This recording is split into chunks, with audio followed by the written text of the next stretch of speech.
दोस्तों नमस्कार, आदाब, सत श्री अकाल।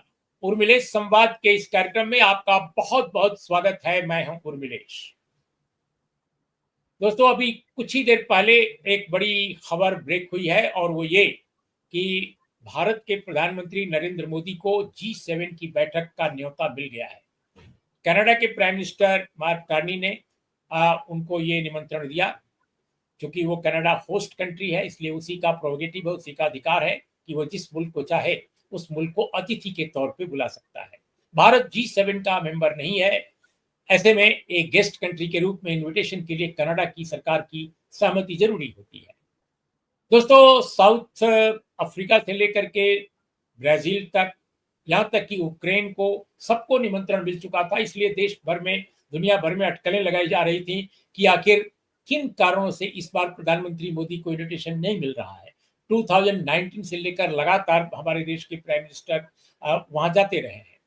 तो ऐसी स्थिति में तरह तरह की अटकलें थी। बहरहाल उन अटकलों पर विराम लगा है। लेकिन इसमें कोई दो राय नहीं दोस्तों कि हाल के दिनों में, खासकर जब से इंडिया पाकिस्तान कन्फ्लिक्ट शुरू हुआ और फिर उसका सीज फायर हुआ, उसके बाद से इस हालात इस तरह के हुए हैं कि कहीं ना कहीं जो इंडिया की एक साख जो थी, एक जो वैश्विक साख है, उसमें एक कमी देखी गई।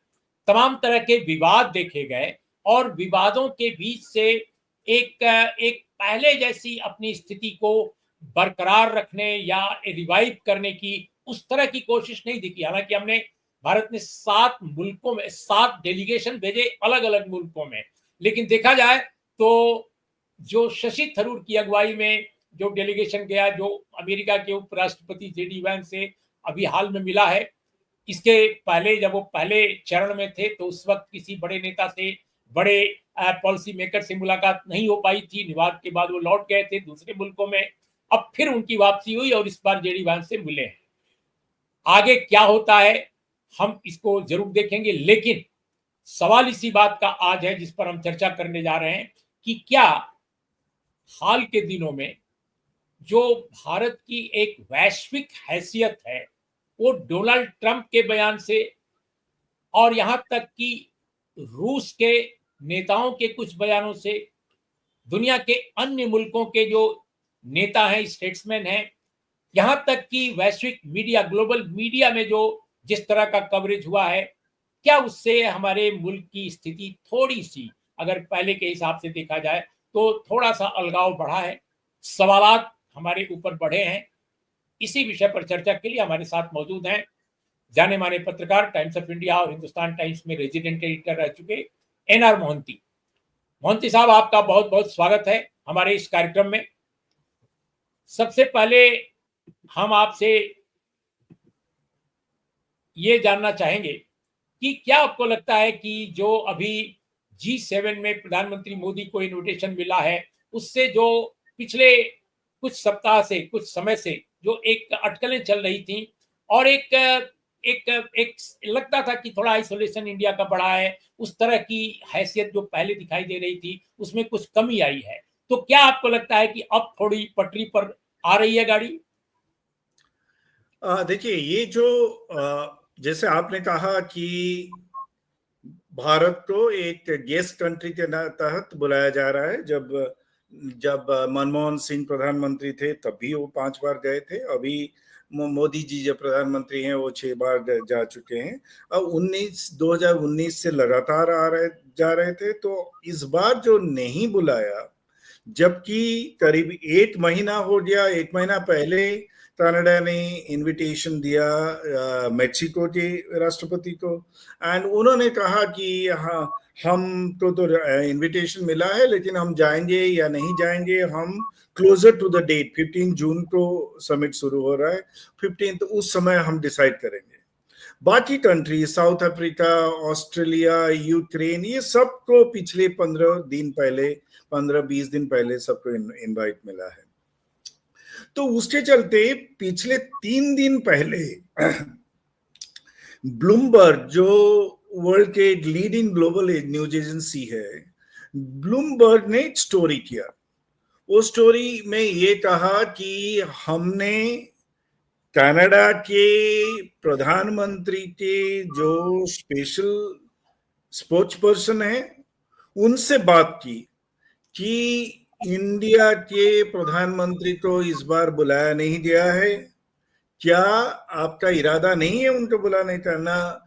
तो 3 दिन पहले कनाडा के प्रधानमंत्री के रिप्रेजेंटेटिव ने कहा अभी तक कोई इरादा नहीं है। तो ब्लूमबर्ग ने एक बड़ा स्टोरी किया कि look at the state, India का ऐसा है कि जहां वो 6 बार से जा रहे थे, इस बार उनको बुलाया नहीं जा रहा है। जबकि साउथ अफ्रीका अभी इजराइल के खिलाफ इंटरनेशनल कोर्ट ऑफ जस्टिस में गया है, जेनोसाइड का चार्ज कर रहा है। जो ब्राजील, वो भी जेनोसाइड की चार्ज कर रहा है, दैट हिस्ट्री ऑफ जेनोसाइड में इजराइल का नाम सबसे ऊपर रहेगा। तो ये कंट्रीज तो इनवाइट किया गया है, जबकि these so called capitalist countries are close allies of Israel, लेकिन इंडिया को इनवाइट नहीं किया है। तो उसके ऊपर ब्लूमबर्ग ने बड़ा स्टोरी किया। जब ब्लूमबर्ग ने स्टोरी किया तो इंडिया में वो उसका रिपल इफेक्ट हुआ। तो इंडिया में जो दरबारी मीडिया हाउसेस हैं, चैनल हो और अखबार हो, उन्होंने क्या बताया? अरे मोदी जी को अगर बुलाया भी जाता वो नहीं जाते, क्योंकि मोदी जी ने ये शर्त रखा है, जब तक कनाडा, ये जैसे पाकिस्तान के साथ शर्त रखा है, जब तक वो नहीं बोलेगा कि सारे टेरर टेरर बेस को खत्म करेंगे और टेररिस्ट को हैंडओवर करेंगे, तब तो इंडिया बात नहीं करेगा। इसी तरह इंडिया के दरबारी मीडिया चैनल्स और न्यूज़पेपर्स ने लिखा कि भारत ने ये कह दिया है, जब तक ये कनाडा जितना खालिस्तानियों को इंडिया में हैंडओवर नहीं करता है, उनके खिलाफ कार्रवाई का आश्वासन नहीं देता है, तब प्रधानमंत्री तब तक कनाडा नहीं जाएंगे। उसको एक मैटर ऑफ प्रेस्टीज बनाया कि हम तो इसलिए इनवाइट आता तब भी वो नहीं जाते। तो क्या है, ये double game Modi government was playing. एक तरफ में Modi government was hyper active कि एक इनवाइट मिल जाए, जैसे ट्रंप के इनॉग्रेशन का इनवाइट के लिए बहुत कोशिश किया गया। उसमें तो भारत के विदेश मंत्री जाकर के 7 दिन वॉशिंगटन डीसी में बैठे रहे कि वो इनवाइट मिलने के लिए, लेकिन वो नहीं मिला। लेकिन इस बार जो डिप्लोमेटिक एफर्ट से जहां से हुआ हो, अमेरिका की तरफ से किसी तरह से ये इनवाइट अभी मिला है। तो अभी ये तमाचा है इंडिया का दरबारी मीडिया हाउस के ऊपर। आप तो कह रहे थे कि अगर इनवाइट आएगा तो एकदम भारत के प्रधानमंत्री नहीं जाएंगे, क्योंकि प्रधानमंत्री ने ये शर्त रखा है, सारे टेररिस्ट को हमारे हवाला करो, तभी उनके खिलाफ एक्शन का आश्वासन दो, तभी उसके बाद प्रधानमंत्री जाएंगे। लेकिन अभी तुरंत प्रधानमंत्री ने कहा मुझे मिल गया, मैं तुरंत जा रहा हूं। तो ये तो एक तमाचा है हमारे देश के मीडिया हाउसेस में एंड हमारे पॉलिटिकल एस्टेब्लिशमेंट में। बट जो दूसरा न्यूज जो आज का है कि उसमें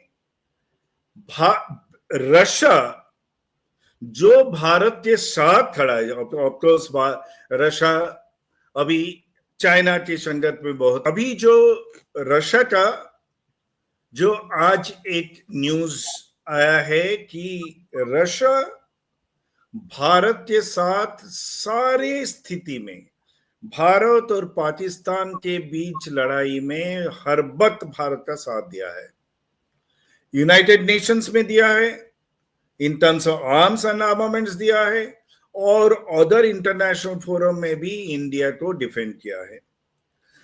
तो जब भारत ने कैटेगोरिकली डिनाई किया है कि ट्रंप का कोई मेडिएशन इंडिया पाकिस्तान मामले में नहीं था, ये दोनों के बीच में बात हुई, पाकिस्तान ने इंडियन मिलिट्री ऑफिसर से बात किया सीजफायर के लिए, तो इंडिया ने एक्सेप्ट किया और ये सीजफायर हुई। उसी में ट्रंप एडमिनिस्ट्रेशन का कोई रोल नहीं है। लेकिन आज उस समय बाकी सब लोग चुप हैं। ट्रंप तो बार बार इंसिस्ट कर रहे हैं, कम से कम 10 बार वो इंसिस्ट कर चुके हैं, अपना ट्रूथ सोशल में तो लिखे हैं, और सारे प्लेटफॉर्म अमेरिका में, इवन मिडिल ईस्ट में, जो तीनों कंट्री में उन्होंने बार बार अनाउंस किया कि हमारे मीडिएशन से भारत और पाकिस्तान का युद्ध खत्म हुआ, सीज फायर हुआ। तो बट वो क्लेम को इंडिया डायरेक्टली तो खारिज नहीं करता है, बट जनरली कहता है कि नहीं नहीं, ये दोनों हमारे एग्रीमेंट से हुआ। लेकिन उसको भी आज रशिया ने खारिज किया। रशिया ने कहा नहीं, भारत और पाकिस्तान के बीच में जो समझौता हुआ, सीजफायर हुआ, वो प्रेसिडेंट ट्रंप के इंटरवेंशन से ही हुआ है। ये एक बड़ी न्यूज है, it's a huge setback. America आपके साथ नहीं है, रशिया आपके साथ नहीं है, और चाइना तो है ही नहीं आपके साथ। चाइना तो आपका दुश्मन है। तो दुनिया के 3 मेजर पावर्स है, मेजर न्यूक्लियर पावर्स है, वो तीनों पावर्स अभी आपके खिलाफ खड़े हैं, आपके पोजीशन को कॉन्ट्रडिक्ट कर रहे हैं, और ये दोनों ऑब्वियसली मिले हैं, अमेरिका और रशिया ना हम मिल गए हैं। तो ये स्थिति में इंडिया कैसे अलग तरह हो गया है, उसका बहुत निशाना दिखता है। माफ कीजिएगा, भारत के खिलाफ खड़े हैं, ये कहना शायद उतना सही ना हो जितना आप ये कह सकते हैं कि भारत के बिल्कुल स्ट्रांगली सपोर्ट में नहीं खड़े। नहीं, देखिए, रशिया बहुत क्लियरली जानता है कि पिछले 10 तारीख से जो 25 दिन हो गया, ऑलमोस्ट 4 वीक होने वाला है, वो 4 वीक में प्रेसिडेंट ट्रम्प ने करीब 15 बार बोले होंगे कि हमने मीडिएशन किया, और इंडिया ने 20 बार बोला है कि नहीं, ये कोई फॉरेन पावर का मीडिएशन नहीं था, हमारे बीच में ही एग्रीमेंट हुआ। तो कितना सेंसिटिव मैटर है, तो उसको अगर पाकिस्तान, अगर रशिया हमारे साथ खड़ा होना चाहता था तो चुप रहता। ठीक है, आप बोलिए नहीं उसके बारे में कि आप अमेरिका के साथ दुश्मनी मत लीजिए बोल करके कि नहीं, अमेरिका का इंटरवेंशन नहीं था, लेकिन आप अमेरिका का पक्ष में जाके ओपनली बोलते हैं, ये बोलने का जरूरत नहीं था। ये तो इसका मतलब है उसको, ये तो रशिया ने क्लियरली समझा है कि इससे इंडिया नाराज होगा, और इंडियन डिप्लोमेसी का एक मेजर फेल्योर दिखाया जाएगा। एंड उसके बावजूद वो ओपनली पब्लिकली इसकी बात की, जबकि इसकी कोई जरूरत नहीं थी। रशिया में ट्रंप और पुतिन के जो बातचीत है वो मोस्टली यूक्रेन के बारे में है, वो कोई इंडिया पाकिस्तान के बारे में, कोई ट्रंप और पुतिन से बात करने का कोई मतलब नहीं है। वो तो रशिया और यूक्रेन वॉर के बारे में बात है, उसी के बारे में वो बताते। लेकिन वो ऊपर पढ़ के उन्होंने कहा कि नहीं, इंडिया पाकिस्तान के बारे में भी बात हुई, और ये हुआ कि अमेरिका का जो मीडिएशन है, पुतिन साहब ने उनको बधाई दी कि प्रेसिडेंट ऑफ अमेरिका को कि आपका मीडिएशन बहुत अच्छा रहा, जिसके चलते ये दोनों न्यूक्लियर स्टेट्स में समझौता हो गया। तो ये तो क्लियरली जानते हुए कि ये टोटल डिप्लोमेटिक फेल्योर है, ये तो भारत के फेस में तमाचा है कि आप जो चीज को 20 बार जो ट्रंप को उन्होंने रेपुडिएट किया है, वही ट्रंप को आज पुतिन एंडोर्स कर रहे हैं। ये तो सरासर फेल्योर है इंडियन डिप्लोमेसी का। और चूंकि आप एक जर्नलिस्ट हैं और लंबे समय से आप वैदेशिक मामलों, फॉरेन अफेयर्स को भी देख रहे हैं, जो एक ग्लोबल मीडिया है, हमें यूरोप में, अमेरिका में, ऑस्ट्रेलिया में, इन तमाम मुल्कों में, इन तमाम हलकों में जो मीडिया है दुनिया का, और ताकतवर मीडिया, उसमें क्या पोजीशन हमारी रिफ्लेक्ट हुई है, या भारत की विदेश नीति को लेकर, भारत की रक्षा नीति को लेकर, और भारत की युद्ध नीति को लेकर, या जो एक कन्फ्लिक्ट के दौरान जो उसका अप्रोच दिखाई पड़ा, या कन्फ्लिक्ट के बाद, सीज फायर के बाद जो अप्रोच दिखाई पड़ा, इसमें ग्लोबल मीडिया ने कैसे रिपोर्ट किया है, आपको क्या नजर आता है? देखिए, मुझे नहीं लगता ग्लोबल मीडिया का कोई एंटागोनिस्टिक रोल इंडिया की तरफ है। बहुत फेयरली उन्होंने वो मामले को दुनिया के सामने रखा है। सारे मीडिया पूरा एक्सेप्ट करते हैं कि इंडिया का जो strong attack on 10th morning, जो पाकिस्तान को मजबूर किया कि हम सीजफायर की तरफ आए, एंड वो ये भी कहते हैं कि पाकिस्तान, ये पॉसिबल है, बहुत पॉसिबल है कि पाकिस्तान ने अमेरिका से ये बात की कि ये लड़ाई के बाद हमारे पास दो ही ऑप्शन होते हैं, एक हम सरेंडर कर लें, ओपनली डिक्लेयर करें कि बंद करिए, या हम न्यूक्लियर आर्मामेंट्स का इस्तेमाल करने के लिए बाध्य हो जाए। तो वो स्थिति में अमेरिका ने ये कहा कि नहीं, हम भारत से बात करेंगे, ये स्थिति वो तरफ जाने का जरूरत नहीं है। एंड तब इन्होंने इंडिया से बात किया, जो इनफैक्ट इन न्यूयॉर्क टाइम्स ने लिखा कि जेडी वांस ने रात में प्रधानमंत्री मोदी से बात किया और उनसे ये करके उन्होंने ये कहा कि भाई ये escalate into nuclear war, and इसलिए उसको बंद करिए। एंड प्रधानमंत्री मोदी ने उनको आश्वासन दिया। उसके बाद एक्टिविटी शुरू हुई, एंड देन फॉर्मली जो negotiations formal negotiation between two military general के बीच में हुई, और वो एग्रीमेंट अनाउंस हुआ कि 5 बजे से ये होगा। तो उसमें उन्होंने कहा कि it is exactly not a word, mediation is not a right word. In fact आज के मैंने देख रहा था केपी फाबियन जो वेल नोन डिप्लोमेट हैं, एंड डिप्लोमेट, जो एक अच्छी बात फाबियन साहब का है कि वो दरबारी डिप्लोमेट नहीं है, वो जो सच्चे बोलने में साहस रखते हैं। और उन्होंने कहा कि the word mediation is a violent proposition to the English language. ये है कि उन्होंने दोनों चिल्लोरों को, दोनों ग्रुप को एक रिकंसाइल करने की कोशिश की। मीडिएशन के लिए तो बकायदा ये दोनों पार्टी एग्री करना होगा, तभी ये थर्ड पार्टी मीडिएट करेगा। ये दोनों पार्टी दोनों अलग अलग थे, दोनों को रिकंसाइल करने का कि युद्ध विराम हो, इसके चलते उन्होंने ये दोनों को राजी कराया। टू दैट एक्सटेंड वो मीडिएशन रोल ये था कि अमेरिका का था।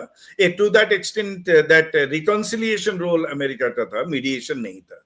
लेकिन उनका ये कहना है कि इंडिया, लेकिन सवाल यहाँ उठता है कि आखिर फिर क्या ऐसी स्थिति है, ये कौन सी मूस की लड़ाई है कि अगर भारत सरकार ये स्वीकार कर लेती कि भाई ठीक है, रिकॉन्सिलिएशन के लिए प्रयास हुआ था और हमने मंजूरी दी उसको, हमने उसका सम्मान किया, और इस तरह से युद्ध विराम की स्थिति पैदा हुई, इसको एक्सेप्ट करने में आखिर हमारी क्या? एग्जैक्टली फाबियन साहब वही बोल रहे हैं, केपी फाबियन वही बोल रहे हैं कि ये एकदम फुलिश डिप्लोमेसी है। हम लोग इंडिया को ग्रेशियसली एक्सेप्ट करना चाहिए था कि ट्रंप एडमिनिस्ट्रेशन के लीडरशिप ने हमसे बात की, उन्होंने पाकिस्तान से भी बात की, और जो प्रपोजल रखा हमको हमारा वॉर का जो गोल था वो गोल अचीव हो चुका था 10 तारीख के स्ट्राइक के बाद। उसके बाद हम रेडी थे सीजफायर के लिए, सीजफायर किया हमारा गोल, क्योंकि हम पाकिस्तान को सबक सिखा दिए थे। वो सबक सीखने के बाद हमारे पास, हम वो नहीं चाहते थे एस्केलेट करने का। इंडिया का ओपन पोजीशन है कि वो एस्केलेट करना नहीं चाहता है, लेकिन पाकिस्तान को हमको सबक सिखाना था। हमने सबक जो सिखाना सिखा दिया, और उसके बाद पाकिस्तान अगर एग्री करने के लिए है, हम तो उसमें कोई असहमति नहीं है कि सीजफायर। ग्रेशियसली इंडिया उसको एक्सेप्ट करना चाहिए था। लेकिन ये बुड़बकी बेवकूफी है जो लोग कहते हैं ना, जो इंडिया का ये जो जयशंकर मोदी रेजिम में जो वुल्फ वॉरियर डिप्लोमेसी जो कहते हैं कि भाई वुल्फ वॉरियर डिप्लोमेसी को फेमस किया चाइना ने। चाइना जो कंट्री उसके खिलाफ उस पोजीशन लेते थे, चाइना बहुत जम के उसके खिलाफ अपना पोजीशन को रखता था। लेकिन आप इंडिया चाइना नहीं है। चाइना अकेला चल सकता है। Economically it is a power house, militarily it is a super power. और इसलिए आप देखिए चाइना को अभी इतना दिन ट्रेड वॉर के बाद चाइना ने मुंह खोला नहीं, ठीक है जो करना है करिए, हम अपने तरीके से चलेंगे। देन ट्रंप को 4 बार कोशिश करना पड़ा कि सी जिनपिंग से बात करें, 4 बार उसने ठुकरा दिया था। फाइनली उन्होंने कल बात किया, ट्रंप ने सी जी, और उसको लेकर के हाँ जी ने एग्री किया है, हम अभी ट्रेड एग्रीमेंट करें। चाइना कह रहा था हमको कोई ट्रेड एग्रीमेंट जरूरत नहीं है, we will if you do not want trade with us, you will be the bigger sufferer than us. And China को, अमेरिका को ये समझ था कि China actually America will be the bigger sufferer. America का जो entire AI technology and the EV technology is completely in the back seat, क्योंकि China अभी एक्सपोर्ट नहीं कर रहा है जो उसके बेसिक को रॉ मटेरियल्स को। तो इसलिए चाइना इंडिया नहीं है। तो इंडिया जब ये वुल्फ वॉरियर डिप्लोमेसी करता है, सबको किसी को क्रेडिट देने के लिए कोशिश नहीं करता है, तो बैकफायर करता है। You should understand your position in the committee of Nations. दुनिया में आपका पोजीशन कहां है? आप चाइना नहीं है। आपको ठुकरा देगा, आप एकदम कोने में पड़े रहोगे, कोई आपके पास नहीं आएगा। चाइना को ठुकरा नहीं सकता है, जो ठुकराएगा वही फिर उसके शरण पे आएगा। नहीं, लेकिन इंडिया को आप मिनिमाइज नजरअंदाज क्यों कर रहे हैं? इंडिया एक भले ही बड़ा पावर हाउस ना हो, मैन्युफैक्चरिंग सेंटर बड़ा ना हो, सुपर पावर भले ना हो, लेकिन आज की तारीख में एक बढ़ती हुई इकोनॉमी है और प्लस बहुत बड़ा मार्केट है। पूरी दुनिया के बड़े तमाम जो मैन्युफैक्चरिंग सोसाइटीज हैं, कंट्रीज हैं, उनके लिए बहुत बड़ा मार्केट है। ऐसे में कोई भी बड़ा मुल्क जो अपना सामान बेचना चाहता है दुनिया भर में, वो भारत को इग्नोर कैसे करेगा? देखिए, भारत 5th लार्जेस्ट था, अभी 4th हो रहा है कनाडा जापान को। बट आप ये देखिए, आप इतना बड़ा कंट्री हैं, आपके पॉपुलेशन के चलते आपका जीडीपी बढ़ रहा है और इसलिए आप एक लार्ज इकोनॉमी हो रहे हैं। आप जो जापान को डिस्प्लेस करके 4th लार्जेस्ट इकोनॉमी होंगे, वो जापान का पर कैपिटा जीडीपी है $32,000 है और आपका पर कैपिटा जीडीपी $2,800 है।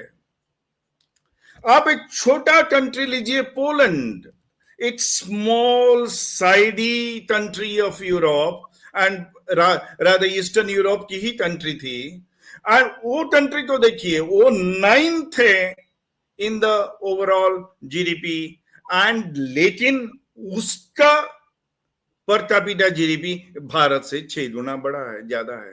तो ये जो जीडीपी, वो जो बेवकूफ जनता को बताने के लिए मोदी के जो स्पिन डॉक्टर्स हैं, वो ये बताते रहेंगे कि भारत ने चौथा हो गया, अभी तीसरा हो जाएगा, जर्मनी को भी डिस्प्लेस कर लेगा, ये हो जाएगा।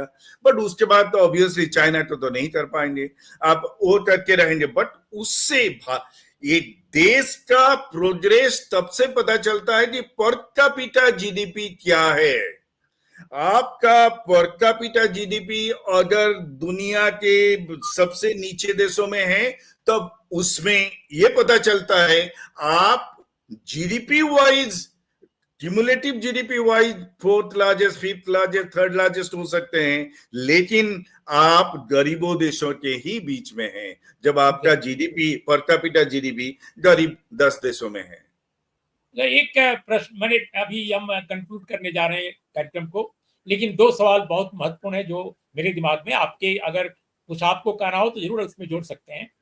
पहली बात तो ये कि आप क्या मानते हैं कि जो एक इंडिया का आइसोलेशन फॉरेन पॉलिसी के स्तर पर दिखाई पड़ा है हाल के दिनों में, कि जो मुल्क जो उसके दोस्त हुआ करते थे, जैसे रूस है, आज भी वो दोस्त कहलाएगा, लेकिन लंबा एक सिलसिला है रूस और भारत की दोस्ती का। हर संकट में रूस साथ खड़ा रहा है, लेकिन इस बार वो साथ नहीं रहा, साथ नहीं दिखा। खासकर इंडो पाकिस्तान कॉन्फ्लिक्ट के दौरान कोई उसका बयान नहीं आया इस तरह का। इसके अलावा अमेरिका अमेरिका भी हाल तक ऐसा माना जाता था कि मोदी रिजीम आने के बाद से अमेरिका से रिश्ते बहुत शानदार हुए हैं।